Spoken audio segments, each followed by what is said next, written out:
Just 48 years after the death of the Prophet Muhammad, his grandson Hussein was killed in the Battle of Karbala. Why did this battle happen, and why is it so important to Islamic history? After the fourth Caliph Ali was assassinated in 661, a power vacuum emerged, leading to Muawiyah assuming role as Caliph, despite opposition from part of the Ummah who wanted Hassan, son of Ali, who was the grandson of the Prophet, as the Caliph. To avoid further bloodshed after years of conflict, Hassan signed a peace treaty with Muawiyah. This treaty stipulated that Muawiyah would not appoint a successor after him.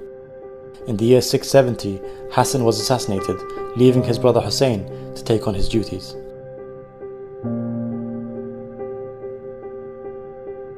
The treaty was breached when Muawiyah named his son Yazid his successor in 680, beginning the Umayyad dynasty.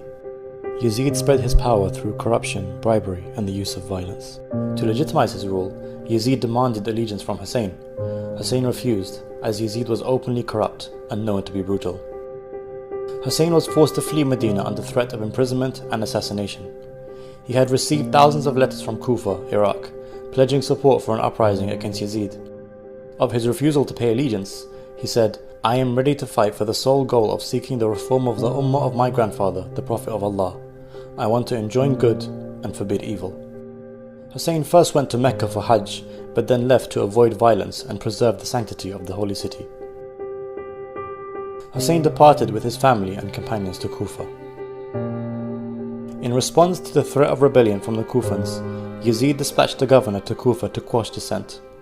This led to thousands of Kufans withdrawing their support under threat of violence. As they approached Kufa, Hussein's caravan was intercepted by a battalion of Yazid's army led by a man named Hur al-Riyahi. A greater army which numbered in the thousands, led by Umar bin Sa'ad, joined him and surrounded Hussein's camp in what is now known as Karbala in modern-day Iraq. The army cut off access to water for Hussein and his family, leaving the men, women and children to suffer from days of thirst in Iraq's blistering desert heat. The army demanded allegiance from Hussein, threatening him with death. Despite all the odds, Hussein refused to back down. On the night before the battle, Hussein told his companions that they were free to leave, but they pledged to stand beside him in the face of certain defeat.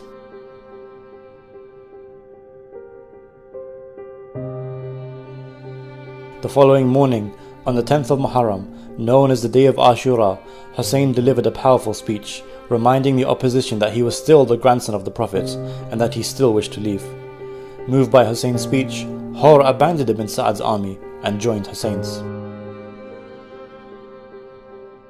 The battle commenced, with Hussein's 70-odd companions facing off against an army of what many historians number to be 30,000.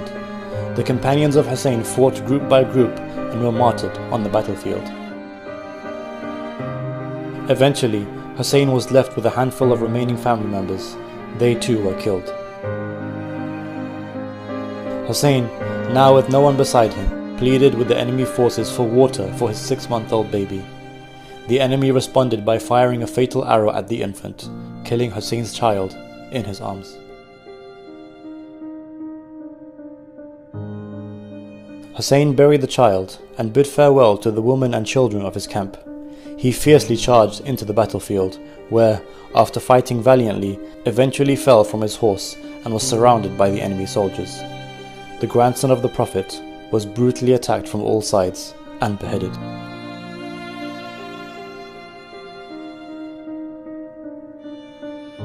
The enemy forces attacked and plundered the possession of the dead bodies as well as the camp of Hussein's family.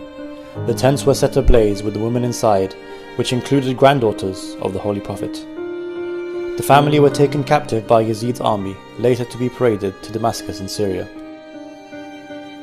The story of Karbala shook the Muslim Ummah as news spread, launching several uprisings across the Muslim Empire. Many argue that the Battle of Karbala forever changed the course of Islamic history. The day of Ashura is mourned globally by millions of Muslims, both Sunni and Shia, to honor the heroic stand of the Prophet's grandson, Hussein.